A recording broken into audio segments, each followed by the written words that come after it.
আমরা সিস্টেম প্রপার্টিসের মাধ্যমে কম্পিউটারের কনফিগারেশন সম্পর্কে অবগত হতে পারি। অর্থাৎ আমাদের কম্পিউটারটি কী মানের, এটির র্যাম কত, হার্ড ডিস্কের কনফিগারেশন কী, এটির প্রসেসর কনফিগারেশন কী, সাউন্ড কার্ড কী ধরনের, এ ধরনের কনফিগারেশন যদি আমার জানার প্রয়োজন হয় সেক্ষেত্রে আমরা কীভাবে সেটি জানবো এটি দেখব। ধরুন এটি জানার জন্য আমাদের কন্ট্রোল প্যানেল যেতে হবে। কন্ট্রোল প্যানেল থেকে আমরা সিস্টেম নামে একটা আইকন দেখতে পাচ্ছি, এই আইকনে ক্লিক করে এন্টার করতে হবে ওপেন করার জন্য, অথবা ডাবল ক্লিক করে আমরা ওপেন করতে পারি। তো আমরা দেখতে পাচ্ছি সিস্টেম প্রপার্টিস ডায়ালগ বক্স এসে আমরা এখানে দেখতে পাচ্ছি যে আমাদের সিস্টেমের অপারেটিং সিস্টেম হচ্ছে উইন্ডোজ এক্সপি, এবং আমাদের নিচে আমরা যদি লক্ষ্য করি দেখুন এখানে আমাদের প্রসেসর ইন্টেল স্যালেরন প্রসেসর, অর্থাৎ আমাদের প্রসেসরটির নাম হচ্ছে ইন্টেল স্যালেরন। এরপরে রয়েছে আমাদের 952 মেগাহার্টজ 120 মেগাবাইট র্যাম, অর্থাৎ আমাদের র্যামের কনফিগারেশন হচ্ছে 120। আমাদের র্যাম যদি 256 হতো তাহলে আমাদের এখানে সেটি শো করতো। তো আমরা এভাবে আমাদের কম্পিউটার অপারেটিং সিস্টেম, এর প্রসেসর এবং র্যাম আমরা এভাবে জেনে নিতে পারি।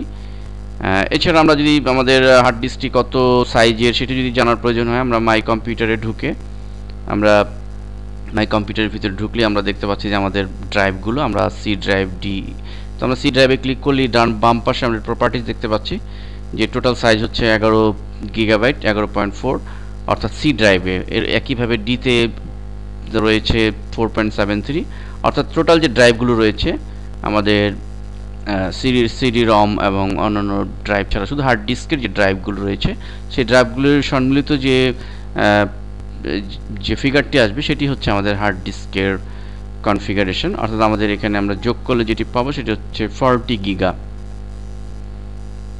ঠিক একইভাবে আমরা যদি সাউন্ড কার্ডের বিষয়টি জানতে চাই তাহলে আমরা সাউন্ড কার্ডের বিষয়টি জানার জন্য কন্ট্রোল প্যানেলে গিয়ে আমরা এখানে সাউন্ড অ্যান্ড অডিও ডিভাইসেস এটি যদি এন্টার চাপি তো sound and audio device properties আসবে। আমরা অডিও ট্যাবে ক্লিক করলে আমাদের দেখতে পাচ্ছি যে ডিফল্ট ডিভাইস ভায়া অডিও, অর্থাৎ আমাদের যে সাউন্ড কার্ডটি এটি হচ্ছে আমাদের মাদারবোর্ডের সাথে বিল্ট ইন ভায়া চিপসেটের, তো এই জন্য এটি লেখা রয়েছে ভায়া। আমাদের যদি এক্সটার্নাল সাউন্ড কার্ড হতো, যেমন অনেক সময় বিভিন্ন ধরনের এক্সটার্নাল সাউন্ড কার্ড থাকে যেমন ক্রিয়েটিভ, তাহলে আমরা এখানে সেই সাউন্ড কার্ডটির নাম দেখতে পেতাম ক্রিয়েটিভ। তো এভাবে আমরা অডিও ট্যাবে ক্লিক করে আমরা এই ডিভাইসটি অর্থাৎ সাউন্ড কার্ডটি কী সেটি আমরা সহজেই জেনে নিতে পারি। এভাবে আমরা আমাদের কোনো পিসির কনফিগারেশন সম্পর্কে জানার জন্য আমরা এই সিস্টেম প্রপার্টিসগুলো ব্যবহার করতে পারি।